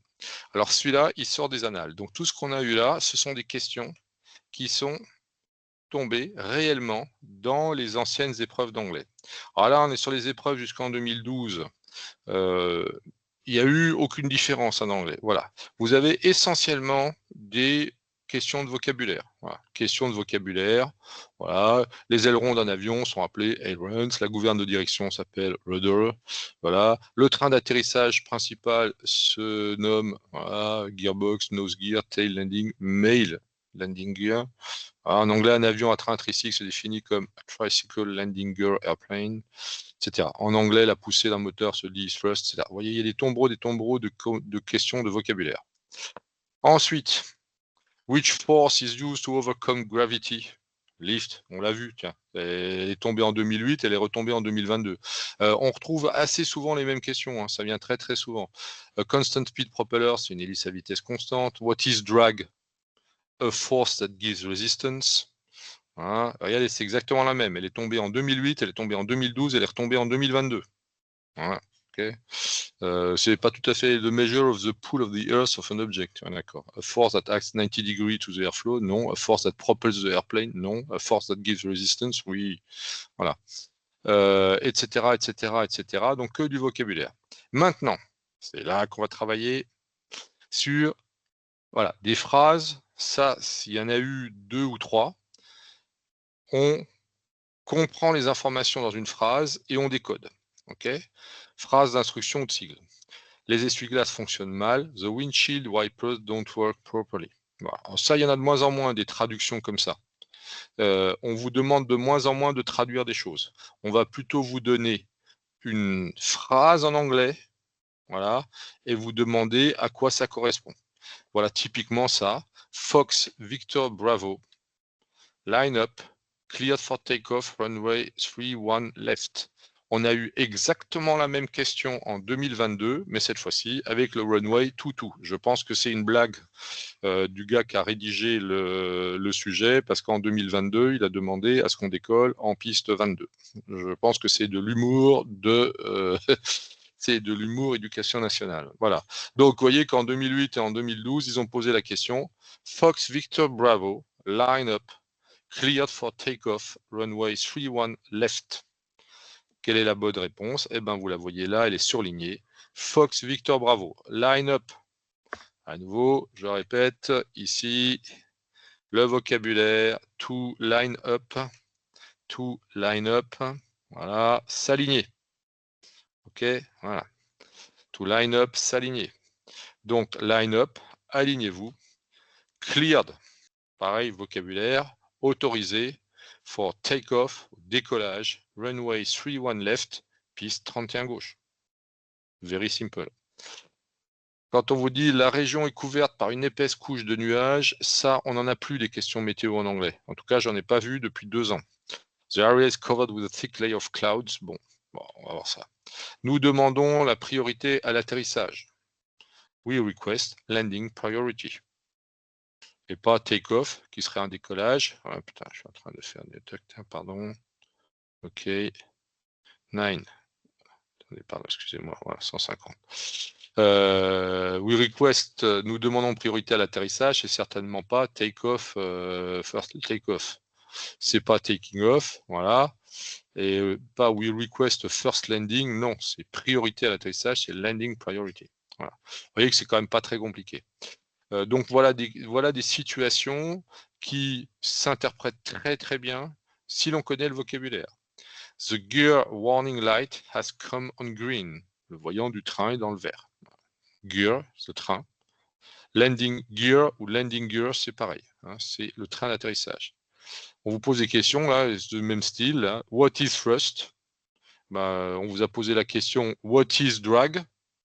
Qu'est-ce que c'est? What is drag? Ah bah tiens, ils l'ont pas mis dans la bonne catégorie. Voilà. What is drag? Où est-ce que c'était? Which force is used? Machin. Non, bah j'ai plus là. What is drag? Hop, hop, hop, voilà. Et là, what is thrust? A force that propels the airplane. Etc. Maintenant, on va aller carrément vers la 4e partie. Voilà. Ah oui, alors il y a quelques sigles. Ils en demandent de moins en moins. Du style les sigles, la référence d'une heure internationale dit UTC, autrefois appelée GMT. Ben, le sigle UTC, il faut le savoir, c'est dans navigation, dans le chapitre navigation, ça veut dire Universal Time Coordinated, en français, temps universel, TU. On ne met pas le C. Je ne sais pas pourquoi on ne met pas le C, TUC, parce que peut-être ça fait penser à des biscuits apéritifs. Mais non, ce n'est pas des TUC, c'est du TU, temps universel en français. Universal Time Coordinated. De même, un sigle comme CAT. Alors, tiens, on vous a demandé le sigle ILS. Voilà. CAT, c'est Clear Air Turbulence. Voilà. Vous risquez de rencontrer des turbulences en air clair. Donc, voilà, which force is used to overcome drag, à nouveau. Ah, which force is used, non pas to overcome weight, mais cette fois-ci to overcome drag. Quelle force s'opposait au poids? C'était la portance, mais quelle force s'oppose à la traînée? Eh ben, c'est la traction, thrust. Ok, vous souhaitez employer, practice, push the stick forward. Bon, après, voilà. Tac, tac, tac. Alors, on vous donne un peu de messages météo, mais ça, il y a longtemps que j'en ai pas vu. Vous recevez un message météo TAF, donc une prévision comportant les 3 informations suivantes: SNSH, Snow Shower, SCT, Scattered, No Significant Change. Qu'est-ce qui se passe? Eh ben, quelles réponses sont les bonnes? Des averses de neige, en effet, Snow Shower. Nébulosité de 3 ou 4 octas, en effet. Scattered, c'est 3 ou 4. Après, si c'est de 5 à 7 octas, c'est broken, BKN. Enfin, no significant change, ça veut dire que les TAF étant valables 9 heures, 6 heures ou 9 heures selon que ce sont des TAF courts ou des TAF longs, ça veut dire que pendant les 6 ou les 9 prochaines heures, il n'y aura pas de changement. NSC, ben, ça veut dire la même chose, no significant change. No sig, ça c'est dans un TAF. NSC, pardon, no significant cloud. Ça veut dire qu'il n'y a pas de nuage détecté entre 0 et 5000 pieds du sol jusqu'au nuage le plus proche. Après avoir écouté la conversation suivante, alors voilà, tiens, vous avez entendu Fox Hotel Lima, taxi to holding point runway 27, QNH 1012, QFE 1002.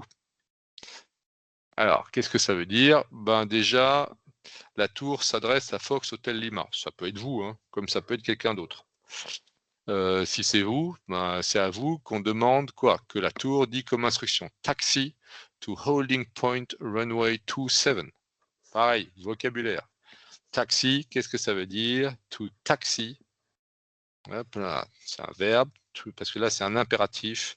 To taxi. C'est-à-dire, ben, on va se déplacer au sol en utilisant, ben, qu'est-ce qu'on va utiliser? On va utiliser un taxiway. Voilà. Taxiway.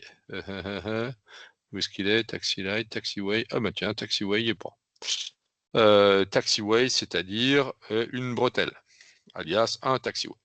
To taxi. Taxi quoi? To, jusqu'à holding point. What is a holding point? Pareil, vocabulaire. Holding point. Holding point. Holding point. Eh, il est pas. Ah ben dis donc, point d'attente. Holding point. Bon, bah to hold, c'est maintenir. Hein, to hold. To hold. Bah, il n'est pas en plus. C'est intéressant ça. Ah, c'est bizarre ça. Ah, tiens, on découvre des choses intéressantes. Le verbe to hold, c'est-à-dire maintenir la position. Je ne le vois pas, ça me paraît bizarre. Je dois avoir de la saleté dans les yeux. To hold, je ne vois pas non plus le taxiway, ce qui est curieux. Mais ça fait partie des choses sur les installations. Et il n'y a pas le holding point. Bon, bah tiens, c'est curieux ça. Bah voilà, bah taxi holding point, c'est un point d'attente.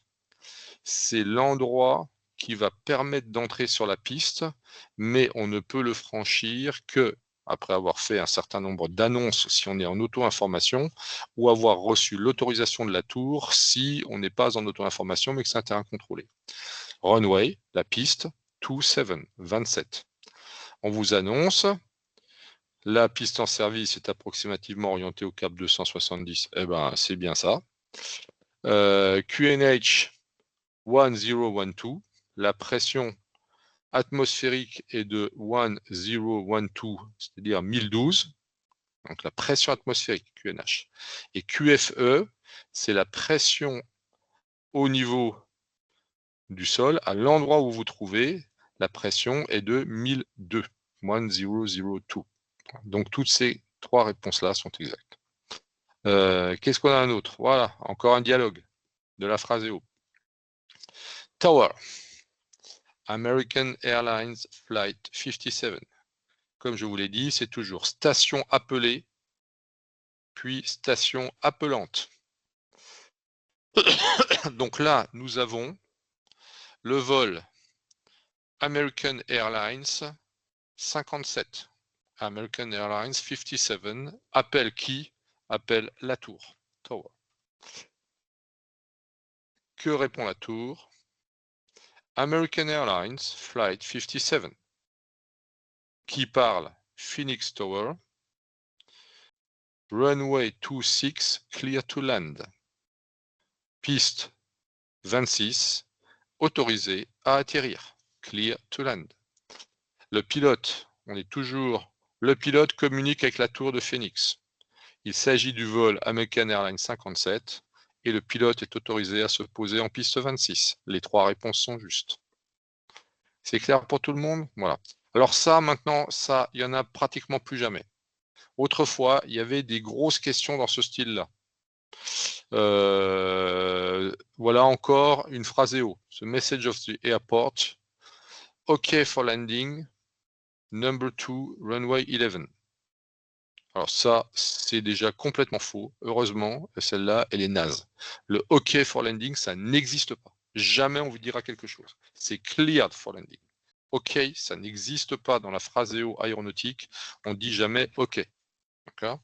Si c'est vous qui répondez, par exemple, à une demande du contrôleur, que vous êtes d'accord, vous dites affirmative. Vous dites pas OK. Affirmative ou négative. Donc vous dites oui ou non. Si vous avez demandé quelque chose à la tour et que la tour doit vous donner une autorisation, c'est cleared ou negative for landing. Wait ou set heading to, voilà, il vous envoie sur un circuit d'attente, machin. Si vous êtes autorisé à entrer dans un circuit de piste, cleared for approach, call back on base leg. Ça voudrait dire, vous êtes autorisé à l'approche, rappelez en étape de base. Okay. Cleared for approaching runway 22, call back, rappelez runway 22 in sight, quand vous serez en vue de la piste. Ou call back final 22, rappelez en finale 22. D'accord. Alors tout ça, les gros machins dans ce style-là, tout ça, il n'y en a plus. Hein. Ce genre de machin avec un paragraphe entier dans lequel on vous demande ce que vous comprenez, il n'y en a plus, des questions comme ça. D'accord. Attitude indicator, voilà. Tout ça, il n'y en a plus. Ça, c'est fini, terminé. Là, par contre, celle-là, c'est le genre de choses que vous aurez encore. The message of the airport control tower is cleared to land, number 2, runway 11. Celle-là, vous l'avez déjà vue 3 fois. Là. On l'a eu au BIA blanc, je viens de vous en donner 2. Eh bien, à nouveau, il faut connaître le vocabulaire. Cleared to land, autorisé à atterrir. Number 2, vous êtes numéro 2, ça veut dire qu'il y a quelqu'un devant vous. Runway 11, piste numéro 11. Attention, s'il y a plusieurs pistes, ça peut être 11 left, 11 right, etc. Si on dit left ou right, ça veut dire automatiquement qu'il y a 2 pistes avec la même orientation. Il y en a une à gauche, une à droite. Il peut même y en avoir 3, comme à Coulommiers. Coulommiers, vous avez 27 right. La 27 right, c'est une piste en herbe. 27 left, elle n'est pas autorisée aux avions, c'est que pour les planeurs. 27 gauche, et 27 center, c'est la piste 27 centre, c'est la piste en dur. On est carrément sur un aérodrome avec 3 pistes. Il n'y en a pas beaucoup dans la région parisienne des aérodromes avec 3 pistes parallèles. C'est d'ailleurs même, je crois, le seul. Après, vous pouvez éventuellement atterrir à Roissy où il y en a 4, mais bon. Mais même à Orly, il n'y en a que 2. C'est déjà vous dire. Donc à Coulommiers, c'est mieux qu'à Orly. On a 3 pistes. À Orly, il n'en a que 2. Ceci étant, il y en a une qui est réservée uniquement au trafic planeur, c'est-à-dire la 09 droite ou 27 gauche, elle est exclusivement réservée aux planeurs. Les avions ne peuvent utiliser que la 27 centre ou 27 droite, alias 09 centre ou 09 gauche. Donc, quoi d'autre encore en phraseo? Voilà, vous entendez un pilote. Alors, il n'y a plus trop ce genre de choses. C'est la tour vous parle ou vous parlez à la tour. Hein. Bon, là, on vous dit qu'il y a un autre pilote qui dit ça. Okay. Lining up, cleared for takeoff, runway 27, heading 180, direct Saint-Brieuc, not above 1000 feet. Alors ça, c'est un pilote qui répète une consigne de tour. La tour lui a dit « Line up, runway 27, cleared for takeoff ».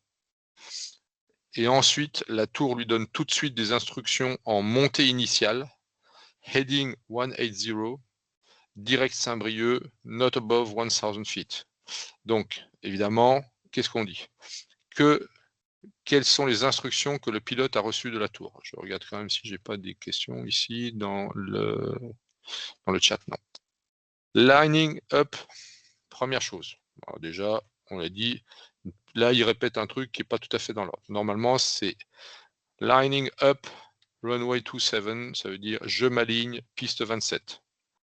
Normalement, lorsque la tour donne une consigne, seule la tour a le droit d'utiliser le mot cleared. Le pilote n'a pas le droit de répéter le mot autorisé ou le mot cleared. C'est-à-dire, si la tour vous dit « Line up runway 27, cleared for takeoff », le pilote répond « Lining up runway 27, I take off ». Je décolle. Okay. Bon. Donc là, il est autorisé pour le décollage. Lui, il répète « Je suis autorisé », ce que normalement, il ne devrait pas faire. Okay. Il dit « I take off ». Ensuite, il répète les consignes reçues de la tour. Qu'est-ce qu'il a dit? Heading 180. Cet avion doit prendre un cap au 180. Direct Saint-Brieuc. Autrement dit, il est autorisé à partir au 180 direct Saint-Brieuc. Not above 1000 feet.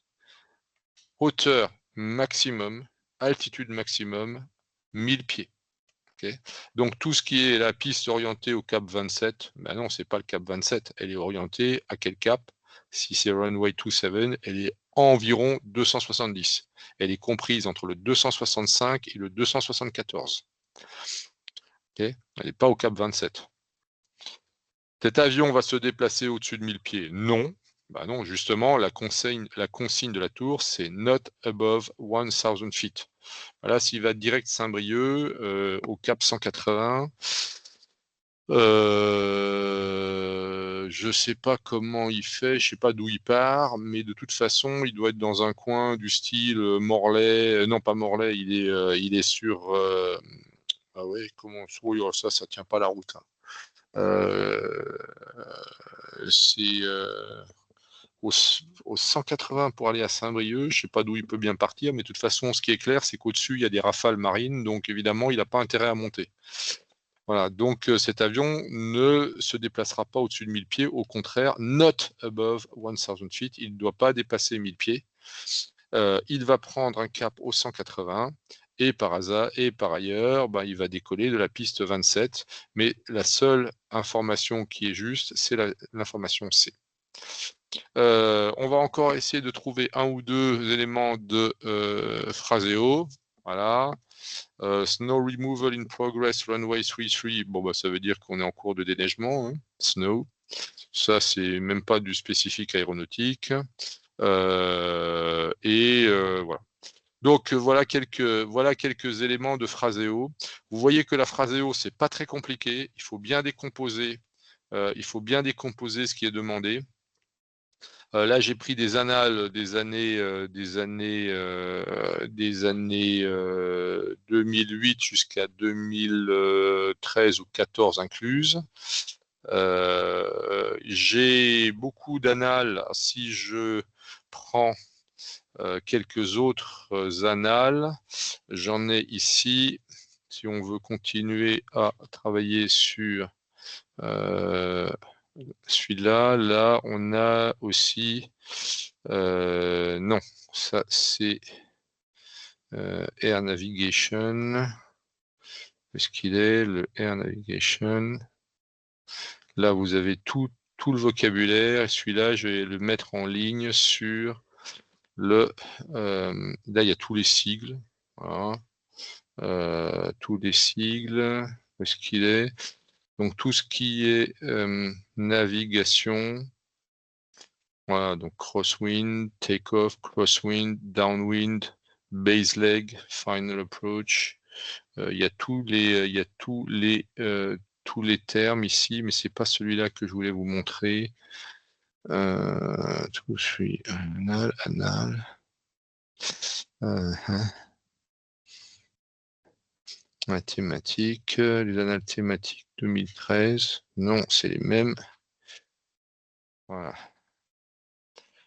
Ah, il y a un cours de phraséo ici, avec tout le déroulement d'un vol au sol, à la tour, à l'approche, à l'arrivée, etc. La structure d'un message radio, c'est toujours qui est appelé, qui est l'appelant. Normalement, ensuite, il y a plein de choses qui suivent, type d'appareil, provenance, destination, position, altitude, transpondeur, information. Bon, ça, vous n'avez pas besoin de construire un message, on vous donne un message. Alors, bon, tout ça, on s'en fout. Voilà. Exemple de messages. Non, ça, les ATIS, on ne vous les demande pas. Donc, voilà le premier message. Lille Ground.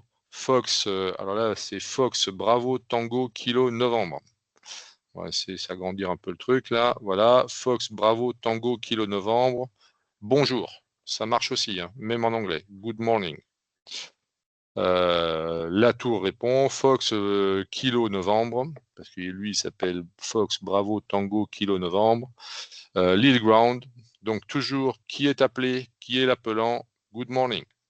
Ça veut dire, ou il ne dira pas good morning, il dira pass your message. Fox, Golf, alors là c'est Fox, Bravo, Tango, Kilo Novembre, DR480, on Echo, donc c'est où est-ce qu'il est, Parking Echo. Request, je demande, taxi instructions for a flight to Le Touquet via Whiskey Point at 5500 feet, information Kilo received. Voilà. Donc, typiquement, voilà, je demande le roulage, en français, je demande le roulage, taxi, de rouler, des instructions de roulage, pour un départ pour Le Touquet via le point Whisky. Alors ça, c'est sur les cartes de navigation que à Lille, on ne peut rentrer et sortir de la zone que par certains points bien spécifiques. En l'occurrence, ben, je pourrais vous le montrer, ça, si on prenait la carte VAC de Lille. Voilà, on va y aller, direct, carte VAC. Est-ce que je l'ai? L'île d'Esquin, normalement, je devrais l'avoir, parce que j'y vais assez régulièrement. Ah ben non, ça c'est l'île Marc. Ouais, c'est pas grave. Marc en Barreul. Voilà, c'est pas grave. On peut prendre ça. L'île Marc. Ah ben non, c'est pas bon. Je n'ai pas la carte de la région. J'ai pas la carte de la région. Je vais aller chercher.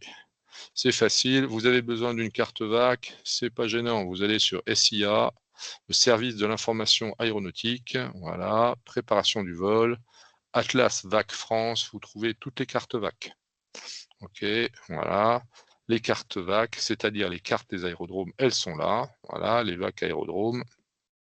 Et vous demandez ici Lille. Voilà. Lille Lesquin. Ok. Alors, où est-ce que c'est? Lille Lesquin. Voilà. Et il va vous afficher la carte VAC de l'île Lesquin. Tu me la donnes? Oui, Synthé. Voilà. On va l'agrandir juste ce qu'il faut. Ouh. Voilà. On va l'agrandir juste ce qu'il faut pour que vous voyez bien. Poum poum, voilà. Il y a un certain nombre de choses. Voilà, je suis ici sur le terrain de Lille et le pilote qui est actuellement sur le parking demande à sortir par le point whisky qui est ici à gauche. Voilà. À Lille, vous ne pouvez entrer et sortir de cette grande zone là avec un pointillé autour. Donc cette zone avec un pointillé autour rappelle de la navigation. Vous voyez ici CTR Lille D 2000, ça veut dire cette zone, c'est la zone de contrôle de l'île.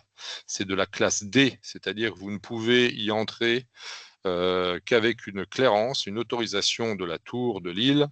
Et 2000, il n'y a pas de plancher, il y a juste un plafond, 2000 pieds. S'il y a une seule valeur, ça veut dire que ça commence au sol et que c'est jusqu'à 2000 pieds. Donc dans toute cette zone-là, ici sur instruction alors voilà, vous avez des itinéraires de contournement obligatoires, voilà, ou des itinéraires d'entrée ou de sortie obligatoires. Vous ne pouvez pas vous balader comme vous voulez là-dedans, sauf si la tour vous y autorise. Donc pour entrer ou sortir, c'est soit par novembre, soit par whisky, soit par Sierra Alpha, Sierra Echo. Donc là, nous avons un pilote qui veut sortir par whisky. Je reviens à cette jolie chat. Voilà. Donc, il demande à sortir par whisky à 1500 pieds. Après, il précise qu'il a reçu l'information kilo de la météo parce qu'il a pris la météo. Voilà, information kilo. Ok, voilà. Donc la tour lui répond, Fox, bravo Tango Kilo Novembre, Roger, j'ai bien reçu votre message. Squawk 6120, qu'est-ce que ça veut dire Squawk 6120, ça veut dire afficher sur le transpondeur, to squawk, what is squawk, hop, vocabulaire, squawk, yep, la OPQ, squawk. Ok, ah mais tiens, c'est même pas dans l'ordre alphabétique, tiens, stall, stick et après squawk, d'accord. Afficher au transpondeur. Voilà. C'est le code à afficher sur le transpondeur pour être vu par le radar de la tour. Ok, voilà, on revient à Strazeo. Squawk 6120, c'est le code à afficher au transpondeur. Wind 250 degrees, donc le vent vient du 250. 14 knots, 14 nœuds. Confirm runway requested for departure. Alors là, on a une tour super cool qui vous dit confirmer la piste demandée pour le départ. Par quelle piste voulez-vous partir? En effet, je reviens ici, à Lille, il y a deux pistes. Voilà. Il y a une piste est-ouest, 2608, et il y a une piste nord-sud, 0119. Quasiment nord-sud et l'autre quasiment est-ouest. Voilà. Donc en fonction du vent, eh ben, qu'est-ce qu'il veut faire le pilote? Il va essayer de partir avec le vent de face. Or, on lui dit que le vent vient du 250. Qu'est-ce qui se passe si je choisis la piste 0119 avec du vent du 250? Ben, si je pars en 19, je vais avoir du vent pas mal de travers. Ok. Par contre, 250, j'ai une piste 26 ici. Eh ben, la piste 26, elle est géniale parce que la piste 26, j'ai le vent quasiment de face.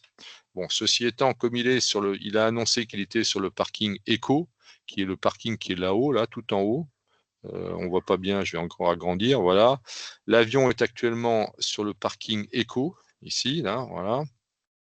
On a un parking Echo, donc le gars, là, il va se faire 10 km de roulage juste pour venir jusqu'à Tango 2 et pouvoir partir sur la piste, sur la piste 26. Bon, il va peut-être pas forcément choisir ça. Donc là, on lui laisse le choix. Que répond il a peur de rien. Fox, bravo Tango Kilo Novembre. Squawk 6120, ça, ce genre de chiffres, il faut obligatoirement les collectionner. D'accord? Squawk, transpondeur 6120. Request runway 26 for departure. Donc il demande la 26. Il a annoncé que le vent était au 250, il prend la 26. Il est bien, ce pilote, il est raisonnable. Roger, Fox, Tango Novembre, Kilo Novembre, taxi initially holding point runway 20. Report ready to backtrack runway 02. Alors attention. Holding point runway 20. Ah oui, alors à l'époque, la piste était 0220. Maintenant, elle est 0119 à cause de la déclinaison magnétique. Donc là, il va être runway 20. Donc il va aller ici. Voilà un point d'arrêt. Puis ensuite, il va faire un backtrack 02, c'est-à-dire qu'il va remonter la piste 02. Ok, elle s'appelait 0220 avant et maintenant elle s'appelle 0119. Voilà. Report, rappelez quand vous serez prêt à remonter, backtrack la piste 02. Ok, et lui, il va collationner. Qu'est-ce qu'il va dire? Voilà. We taxi holding point runway 20. Donc, on roule jusqu'au point d'arrêt de la piste 20 et nous annoncerons prêt à remonter la piste 02. Ah, donc il roule, voilà. Il est arrivé au holding point, machin, ready for backtrack. La piste, la tour, vérifie qu'il n'y a rien qui arrive. Backtrack runway 02. Vacate, libéré via P5 and taxi holding point runway 26 via Tango 3. Alors ça, c'est déjà compliqué. À mon avis, au BIA, vous n'aurez pas des choses aussi compliquées. Mais qu'est-ce qu'il annonce? Backtrack runway 20. Donc, il est ici, là. Il va remonter la piste 20. Vacate P5. Vacate via P5. Donc, sortir par P5. Ensuite, taxi holding point runway 26. Vous allez donc jusqu'au runway 26 via Tango 3. Tango 3, c'est ici. On lui impose de prendre 7 bretelles. Tango 3. Ok, voilà. Donc il va jusque holding point runway 26. Il doit s'arrêter ici, là où il y a écrit T3. Voilà. Et donc, que va-t-il faire? Machin, il collationne, il répète tout ça. Voilà. On va continuer. Bah, plan au sol de l'île, voilà, bah, c'était l'ancienne carte où il y avait 0220 ici, et non pas 0119. La nouvelle, c'est 0119. Voilà. Une fois qu'il est arrivé au holding point 26, T3, ready for departure. Voilà. Il est Tango 3, ici, holding point 26. Alors, sur l'ancienne carte, les points d'arrêt n'étaient pas marqués, alors que sur la nouvelle, carrément, maintenant, il vous marque les points d'arrêt, l'endroit où vous devez vous arrêter. OK, voilà. Donc, on revient là. OK, hold on T3 contact tower. Donc là, il vous donne une nouvelle fréquence, parce qu'il y a à Lille, il y a une fréquence sol et une fréquence tour. En effet, voilà, c'est écrit là sur la carte VAC. Vous avez deux fréquences. À Lille, hein, vous avez un ATIS, ok, mais vous avez surtout une fréquence tour, ok, la fréquence tour 118,55 et une fréquence sol 121,855. Le roulage au sol, c'est 121,855. Donc les gars, ils ont appelé sur 121,855 et ensuite, une fois arrivés au point d'arrêt, là, bah, ils ont annoncé qu'ils étaient au point d'arrêt et maintenant, c'est la tour qui va gérer la suite, tower, même s'ils sont dans le même bocal, hein, et parfois, c'est même la même personne. Donc, Fox, alors là, c'est GNNN. Tiens, on a changé d'avion entre-temps. Hold on Tango 3 and contact tower 118.55. Voilà ce que dira la tour. Bye. Voilà, GNNN, hold on 3 ça, ou contact la tour. Voilà. Maintenant, il appelle l'île Tower. En effet, j'ai oublié de préciser que dès le départ, ici, il appelait l'île Ground. Vous voyez, il a appelé l'île Sol, non pas l'île Tower. Voilà. Là, maintenant, il appelle l'île Tower. Il est plus sur la même fréquence. Il est sur la fréquence 118.55. Fox, Golf, novembre. Good morning. Bonjour. At holding point 26, machin. L'île Tower, bonjour. Vous voyez, il ne dit pas, lui, good morning. Il répond bonjour. Mais bonjour, c'est compris dans le monde entier. Hein. Bonjour ou good morning ou good day, c'est pareil. Mais bonjour. Vous pouvez dire bonjour dans tous les pays. C'est le seul mot français que vous avez le droit d'utiliser quand vous parlez avec un autre contrôleur étranger. Hold position and report in sight of an Embraer jet on short final 26. What is that? Hold position. Maintenir la position. Report in sight. Annoncer quand vous aurez la vue d'un Embraer en courte finale, short final, sur la piste 26. Autrement dit, il est hors de question de rentrer parce qu'il y a un mec qui arrive en courte finale. En l'occurrence, un Embraer qui arrive. Fox, novembre, we have the Embraer in sight. Ok, allez, on continue. Behind la tour. Behind the landing Embraer. Alors, la tour lui dit behind the landing Embraer jet. Donc, quand il sera posé, derrière lui, line up, alignez-vous, runway 26, piste 26, and wait behind. Alors, wait, ça, c'est pas très standard. C'est line up and hold. Maintenez la position. OK? En français, alignez-vous, piste 26, et maintenez. Ouais, maintain, c'est hold position. On collationne, we line up and hold position. OK. Enfin, l'Embraer a dégagé la piste, il n'y a plus de turbulence, machin. Fox 911 cleared for takeoff, runway 26, wind 240 degrees, 15 knots. OK, voilà. Que dit la tour? Vous êtes autorisé au décollage, piste 26, vent 240 degrés, 15 nœuds. Tout ça, c'est que du vocabulaire. Si vous comprenez le vocabulaire, c'est toujours dans le même ordre, d'accord? C'est station appelée. Là, la station appelante, il n'a même pas besoin de répéter que c'est la tour, c'est très bien. Les instructions et les informations complémentaires. Cleared to take off, autorisé au décollage, piste 26, vent 240 degrés, 15 nœuds. Lui, Fox, novembre, ça c'est faux. Il n'est pas ready for departure. Ça, il le disait avant de pénétrer la piste. Là, c'est I take off. Je décolle.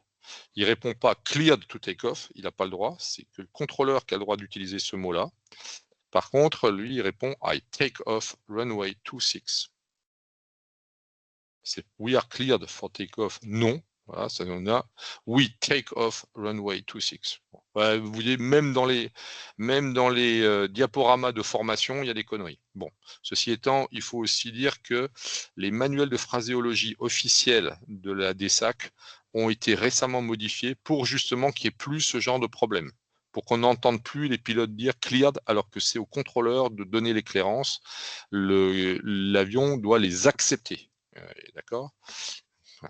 Voilà. Et après, après, il y a toute la navigation. Pareil, on va arriver à l'arrivée. Voilà, il va appeler le Touquet du Fox novembre, bonjour. Okay. Le Touquet, bonjour. Fox novembre, le Touquet, bonjour. Les Anglais diraient, un Anglais d'Angleterre dirait Fox November, le Touquet, pass your message. Passez votre message. Voilà, Dia 408, il s'annonce, from l'île Lesquin to your field, expected 5 minutes, 500. Donc, temps estimé à 5 minutes de vos installations, 1500 pieds, transpondeur 6120, information Charlie, parce qu'il a pris la météo du Touquet, information Charlie, voilà. Là, il n'y a pas de transit. Ouais, bon, attends, il n'a pas pris la météo, là? Lattice, le Touquet, information Charlie, etc. Ouais, d'accord. Request joining instruction. Ok, voilà, ben, il va lui dire Roger, due to traffic, route via Echo Alpha, report Echo Alpha, 1500 pieds. Voilà. Là aussi, le Touquet, il y a des points de report. On ne peut pas arriver au Touquet n'importe comment. On doit passer sur un point qui s'appelle Echo, puis ensuite aller de Echo à un autre point qui s'appelle Echo Alpha. Et quand on sera Echo Alpha, il vous dit report Echo Alpha, c'est-à-dire rappelez quand vous serez à Echo Alpha. Et l'altitude qu'on vous impose, c'est 1500 pieds, 1500 feet. Quand on dit 1500 pieds, c'est pas un minimum, c'est pas un maximum, c'est une altitude minimale. C'est une altitude précise. We will report Echo Alpha 1500 feet. Et il annonce there will be a full stop. Ça veut dire que c'est un atterrissage, c'est pas un toucher-décoller.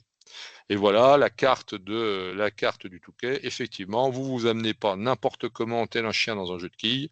Le Touquet, vous n'avez le droit d'arriver que par Sierra ou par Echo. Vous ne pouvez pas arriver n'importe comment tel une Panzer Division. Donc, vous devez vous pointer sur Echo et ensuite faire une route au 306. Dans ce sens-là, c'est le cap 306 pour arriver à Echo Alpha. Et donc, il doit être à Echo Alpha. S'il est plus haut, il faut qu'il descende.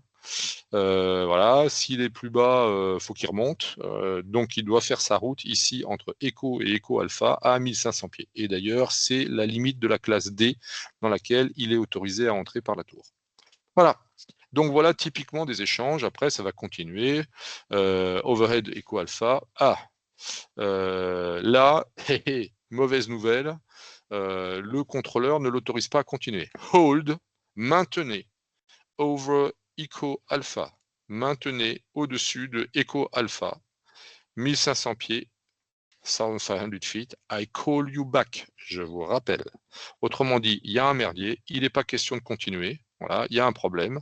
Donc, il est là, il est sur Echo Alpha et il ne peut pas aller atterrir, on lui demande de maintenir. Alors, qu'est-ce qu'il va faire? Il va faire ce qu'on appelle des hippodromes, donc il va faire des cercles, là. Il va faire des 360 en attendant que l'autre le rappelle et en priant pour qu'il ait pris assez d'essence. Fox November, do you have the field inside? Fox November affirme, j'ai le terrain en vue. Field, airfield ou field, airfield inside. J'ai le terrain en vue. Enter left hand downwind runway 14, report downwind. Alors là, donc on lui demande d'entrer en downwind. Qu'est-ce que c'est que downwind? C'est la vente arrière. Donc entrée, la vente arrière main gauche, autrement dit, avec la piste à votre gauche. Runway 14, piste 14, report downwind. Rappelez quand vous serez en vente arrière. Je rappelle que la vente arrière, elle commence travers de la piste, du seuil de piste opposé. Fox, we enter left hand downwind 14, we'll report downwind. Donc, alors là, on n'a pas pris la piste. Là, on ne voit qu'un petit bout de la piste du Touquet. Est-ce qu'il nous la donne? La carte du Touquet, plus loin? Non. Non. Toc, toc, toc. Alors, la situation inhabituelle, vous n'allez pas en avoir. Je vais vous... Ça s'appelle le Touquet. Où est-ce qu'il est, le Touquet? Ah bah tiens, je ne l'ai pas. Touquet. Ah, peut-être que je l'ai mis à T, comme Touquet. Voilà, ça peut, je suis capable de ça, moi. Tour. Ah bah non, tiens, le Touquet. Où est-ce qu'il est, le Touquet? La Roche-sur-Yon. Bah non. Ah bah c'est intéressant, ça. Oh. Est-ce que c'est idiot, ça? Voilà, on va refermer ça. On va retourner sur le SIA. On va demander le Touquet. Voilà. Le Touquet. Le Touquet. Ah, et maintenant, il s'appelle le Touquet Elisabeth II, hein, carrément, maintenant. Il lui a donné le nom d'Elisabeth II. Hop là, voilà. On va rouvrir ça. Voici le Touquet. Évident, comme vous connaissez. On fait un peu de révision de navigation par la même occasion, c'est pas plus mal. Voilà, vous avez vu. Voilà l'approche Echo Alpha. Ben, finalement, les choses s'arrangent. On arrête de faire des 360 degrés, là, des tours, des ronds dans l'air autour de Echo Alpha, et on est autorisé à entrer vente arrière 14 main gauche. Voilà la vente arrière 14 main gauche. D'accord, donc on va réduire ça parce que sinon vous n'allez rien comprendre. Voilà, la piste, elle est comme ça. La piste, voilà. La piste, vous voyez, c'est une 14. Attends, je réduis encore un petit peu. Voilà. La piste, c'est une 14. Alors maintenant, elle s'appelle 13-31. Là aussi, à cause de la déclinaison magnétique, elle est passée de 14 à 13. Voilà, 13-31. Donc, l'approche se fait ici au-dessus de la canche, main gauche, voilà. Donc on va faire la vente arrière là, quelque part ici, là en fait derrière le bled, hein, parce qu'on n'a pas le droit de survoler cette ville. La vente arrière va se faire main gauche ici, la base va se faire comme ça et la finale va se faire comme ça sur la piste 13 alias 14. Elle s'appelait 14 il y a quelques années et maintenant elle s'appelle 13. Voilà, donc entrée vente arrière, main gauche, piste 13. Rappelez, en vente arrière. Quand est-ce que commence la vente arrière? La vente arrière, elle commence travers ici du seuil de piste. Donc quelque part par là, ici, voilà. Ok, voilà. Et donc, voilà. Le DR400 annonce, nous entrons vente arrière, piste 14, pas piste 13. We will report, on rappellera, on confirmera qu'on est vente arrière, vente arrière 14. Alors évidemment, après, il s'annonce, il se pose, final 1-4, runway vacated. Évidemment, quand il va arriver en finale, pour l'instant, il est en vente arrière, puis ensuite il s'annoncera, à tous les coups, le contrôleur va lui dire report final. Ici, quand il sera en final, le contrôleur va lui dire clear to land, runway 13, wind, comme ci, comme ça. Et donc, on va se poser. Puis quand on va se poser, on va avoir des instructions pour dégager taxi 2 ou Tango 2 ou Tango 3 selon l'endroit où on va se poser. Puis ensuite, taxi to parking. Voilà. Alors ici, il y a des tombereaux de places de parking, mais il n'y a pas de lettres sur les parkings. Voilà. Donc, on va avoir toute une série de manœuvres au sol, mais on a vu, c'est les mêmes genres que celles qu'il va y avoir. Parking pour quitter, on stand, to leave frequency, bye bye, etc. Au revoir. Et après, il y a des situations inhabituelles. Il faut savoir que si vous avez une urgence, c'est-à-dire qu'une urgence n'est pas une détresse. Une urgence, ça veut dire que l'avion vole, mais qu'il y a un problème potentiel qui va se pointer, du style une panne mineure. Genre une panne électrique, du style on vient de se rendre compte qu'on n'a plus qu'un quart d'heure d'essence, etc., etc. Donc là, on peut signaler une urgence, panne, panne, panne, panne, panne, panne, 3 fois. Tous les messages d'urgence ou les messages de détresse sont toujours répétés 3 fois. D'accord? Ça, ils peuvent vous le demander, aussi bien dans le chapitre navigation sécurité que dans le chapitre anglais. Panne, panne, panne, panne, panne, panne, ça veut dire j'ai un problème. À ce moment-là, tout le monde se tait sur la fréquence, il n'y a plus que vous et le contrôleur qui parlent. Et vous expliquez quelle est votre urgence. Par exemple, I'm short petrol, c'est-à-dire j'ai plus beaucoup de carburant, request priority landing on runway 14. Autrement dit, j'ai plus assez de pétrole, j'ai plus beaucoup d'essence, je demande une priorité sur la 1.4. À ce moment-là, le contrôleur dégage tous les autres et vous fait atterrir en priorité.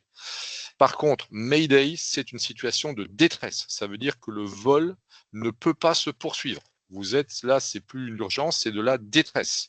Autrement dit, vous avez le moteur qui s'est arrêté, vous avez un feu à bord, voilà, des choses comme ça. Donc là, vous êtes carrément en train de vous poser dans la campagne, etc.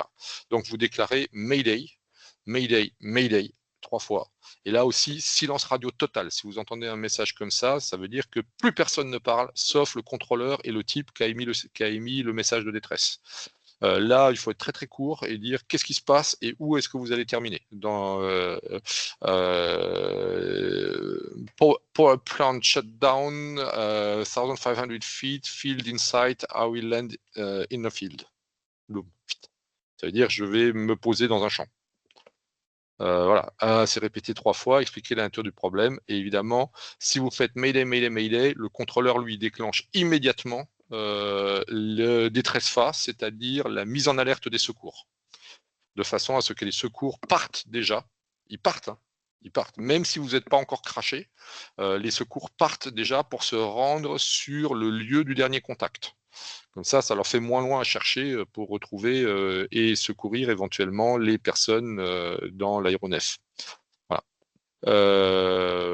Bon, voilà, engine failure, propeller broken, c'est-à-dire l'hélice est cassée, low fuel, ou low petrol, low fuel, pareil. Ça veut dire j'ai plus d'essence, panne d'essence, crack the windscreen, ça peut arriver. Donc vous avez un oiseau qui a tapé dans le pare-brise. Flat tire, ça c'est pas vraiment, c'est pas une détresse. Ça peut être une situation d'urgence, c'est-à-dire vous avez constaté au décollage que vous avez explosé un pneu, donc vous allez vous poser avec un pneu foutu. Ça peut poser des problèmes. Ça, plus grave, Mayday, steering problem, c'est vous avez des commandes qui ne répondent plus. Vous avez des commandes qui sont défectueuses. Exemple, le manche est bloqué, truc comme ça. Alors ça, c'est gravissime. Hein. Voilà. Donc là, on est vraiment dans des situations de détresse. Unable to lower the nose gear ou the landing gear. Donc je peux pas descendre. Non, plutôt, je ne peux pas abaisser le train avant. Je ne peux pas sortir le train. Voilà. Donc on va se poser sur le ventre. Ou struck by lightning. J'ai été touché par un éclair. Ou struck by a bird. Ça s'appelle bird strike. Collision aviaire. Bird strike. Collision aviaire. Est-ce que je l'ai dans le vocabulaire, ça, le bird strike? C'est rare, hein. Ça c'est des situations inhabituelles. Ça m'étonnerait qu'on vous pose des questions parce que j'ai jamais vu de questions sur les situations inhabituelles. Par contre, Connaître les messages d'urgence et le message de détresse, ça oui, vous devez le savoir. Voilà. Bah écoutez, on a fait le tour de la phraséo. Je ne vais pas vous en donner plus. Voilà. Je ne vais pas vous embêter plus que ça. Ça, on va le fermer. Je regarde vite fait, j'arrête le partage. Et est-ce qu'on a des questions? Non, c'est bon, c'est clair pour tout le monde. Est-ce que vous avez besoin de compléments d'information? Il est 18h22. Je vais arrêter l'enregistrement. Je vais le laisser évidemment en ligne. Vous aurez la possibilité de le revoir. Je vais vous mettre sur le drive les deux présentations, à savoir les annales 2008-2012, voilà, et ce petit diaporama qui montre toute la phraséo d'un vol entre Lille et Le Touquet et qui vous donne grosso modo les principales expressions et l'utilisation des verbes qui sont tous dans le vocabulaire. Je répète, le vocabulaire, le vocabulaire, le vocabulaire. C'est pas pan, pan, pan, pan, pan, pan, ni mayday, mayday, mayday, c'est vocabulaire, vocabulaire, vocabulaire. Voilà. Eh bien, écoutez, je vous souhaite un bon courage. Alors, comme je vous l'ai dit, il n'y aura pas de cours la semaine prochaine parce que je suis bloqué par un cours qui va se terminer très tard. Par contre, je serai la semaine d'après, donc le 14, pas de cours, mais le 21, je serai toute la journée à Coulommiers.